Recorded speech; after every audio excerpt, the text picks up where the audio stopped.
Continuamos en Argumentos, seguimos conversando con Giovanna de Michele, internacionalista.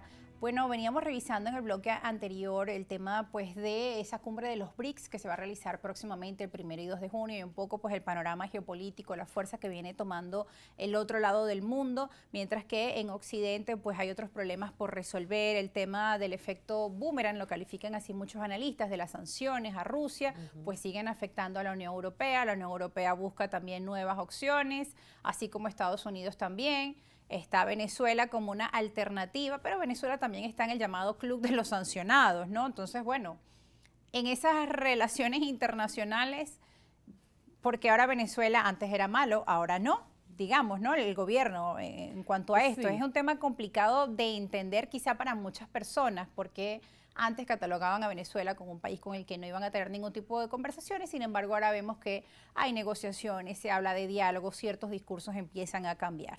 Porque precisamente lo que conversábamos antes, ese sentido de practicidad que se busca es lo que está reflejado en lo que estamos viviendo en estos momentos. Ahorita Estados Unidos necesita recursos que Venezuela tiene.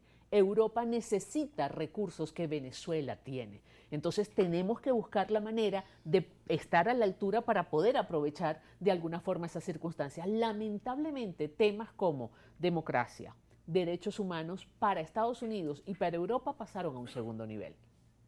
¿Okay? Ya no son relevantes para ellos. ¿Qué es lo relevante para ellos? Bueno, ver cómo atienden la falta de energía en Europa, ver cómo atienden la falta de combustible en Estados Unidos, ver cómo atienden la subida del precio del crudo, esas son las prioridades. Todo lo demás quedó relegado a un segundo plano. Puede ser que una vez que termine la guerra en Europa, que en algún momento habrá de terminar, bueno, se retome nuevamente la agenda internacional que hubo hasta antes de la guerra.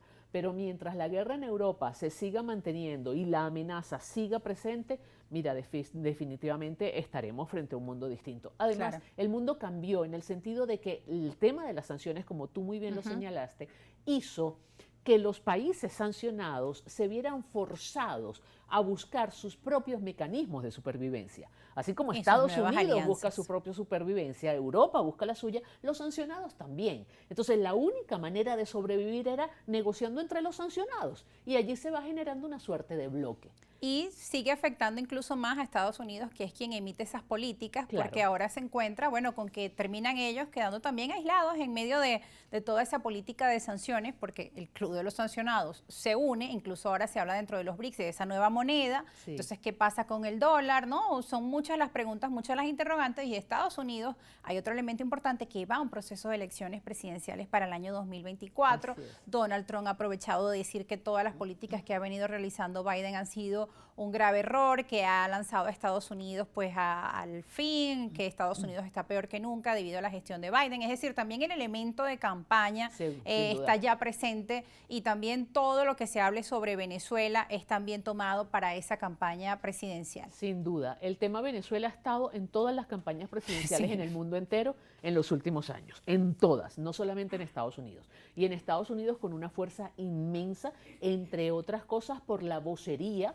que buena parte del liderazgo opositor hace desde el propio territorio de los Estados Unidos y las alianzas que han establecido con congresistas estadounidenses. El tema de la presidencia de Joe Biden y su política exterior es un tema de altísima resonancia en Estados Unidos, porque hay quienes dicen que no ha sido asertivo. Hay quienes dicen que si hubiera estado Trump en la Casa Blanca, no se hubiera dado nunca la invasión de Rusia a Ucrania. Eso es un escenario que pareciera que hubiera podido ser así, pero siempre queda en el imaginario, en la duda, siempre no queda en la hipótesis. El no sabemos, porque no pasó de esa manera. Lo cierto es que pasó como existe en estos momentos, y eso ha ido muy en contra del Partido Demócrata y es parte pues de la campaña electoral. Sin lugar a dudas, el tema Venezuela sigue presente en esa campaña electoral. Claro, porque con el tema de las negociaciones, pues muchos han calificado que la gestión de Biden es pro Maduro, que Biden es comunista, también está ese tema allí. Porque se tiene esa mala percepción de que negociar es señal de debilidad. No es verdad. No es verdad. Claudicar es señal de debilidad, no negociar. El que está negociando no está claudicando. El que claudica precisamente es el que se resigna a no ir a una mesa de negociación y aceptar el peso del poder de la contraparte. Sobre todo cuando hay tantas respuestas que dar a la población, es, ¿no? Eso es una señal de debilidad. Negociar no. Mira, los grandes conflictos internacionales han terminado con un tratado de paz o con un armisticio. ¿Y cómo se logra eso? Negociando. A través de la negociación. No se puede lograr de ninguna otra manera. Y quienes negocian también, obviamente, quienes piensan hay unos diferente. En el campo de batalla, hay otros que están negociando. Tú no negocias con tus pares. Claro. Tú no negocias con los que piensan igual que tú. No tienes nada que negociar con ellos. Ahora, en este mundo polarizado, este tipo de declaraciones que obviamente se entienden y que suenan muy sensatas, lamentablemente a veces en las redes la gente pareciera entender todo lo contrario, que negociar es sinónimo de traición, que negociar es sinónimo de que es el fin, de que pues todos se dieron, tanto a un lado como el otro se le critica de cualquiera de los dos polos que se siente en una mesa de negociación. Ese es el daño que hacen los discursos radicales y sobre todo los discursos radicales desde las diversas esferas del poder.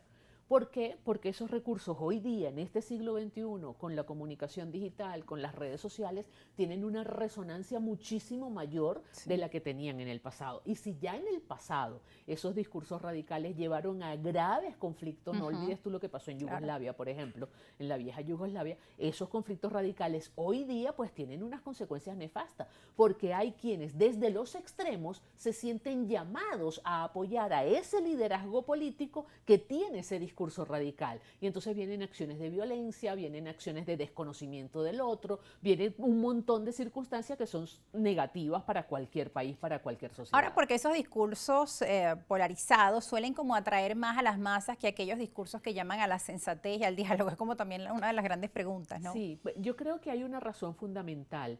Y es que la política se ha llevado mucho al terreno emocional, al terreno pasional.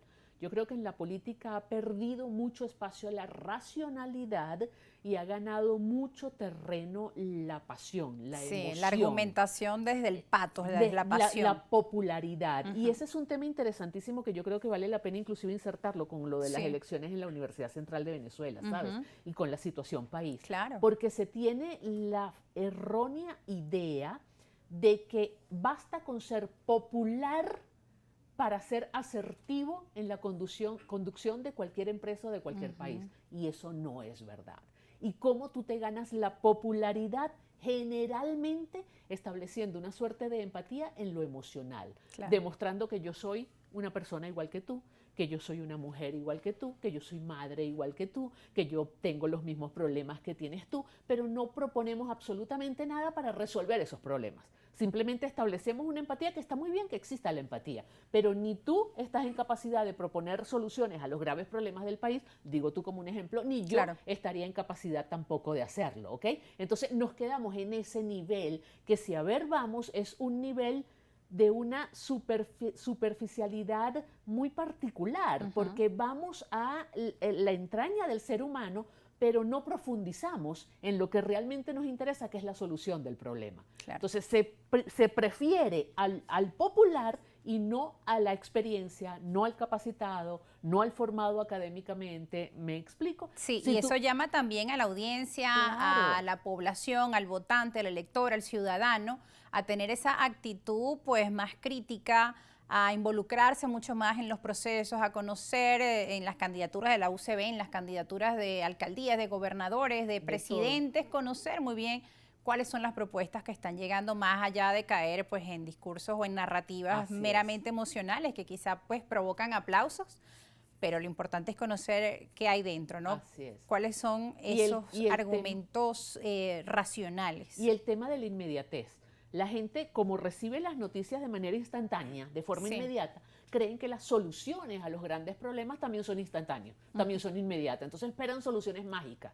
Y hay mucha irresponsabilidad en mucho liderazgo político que ofrece soluciones mágicas que son irrealizables. Pero la gente las compra porque hay un nivel de desesperación de tal proporción que uno dice, no importa, cómo lo va a hacer no me interesa, pero dijo que lo va a hacer. Y bueno, creen en eso, se aferran a eso como si fuera una suerte de salvavidas en alta mar, ¿sabes? Eso es lo que está pasando. Mucho de eso es inducido por la forma como estamos manejando las comunicaciones. Sí, y por porque el las tema de las redes comunicaciones sin sociales. duda alguna también cambiaron Sí. en el mundo con el uso de las redes sociales, cada vez mensajes más cortos, que sean emotivos, con una música, y eso es lo que en su mayoría la Así gente es. busca ver o quiere conocer. Nosotros nos vamos a ir a una pausa. Al Ok. regreso vamos a seguir conversando ahora sí sobre las elecciones de la Ok. Universidad Central de Venezuela a fondo, porque vamos a hablar con Giovanna de Michele, ya no como internacionalista, sino como candidata representante profesoral ante el Consejo Universitario. No se aparten.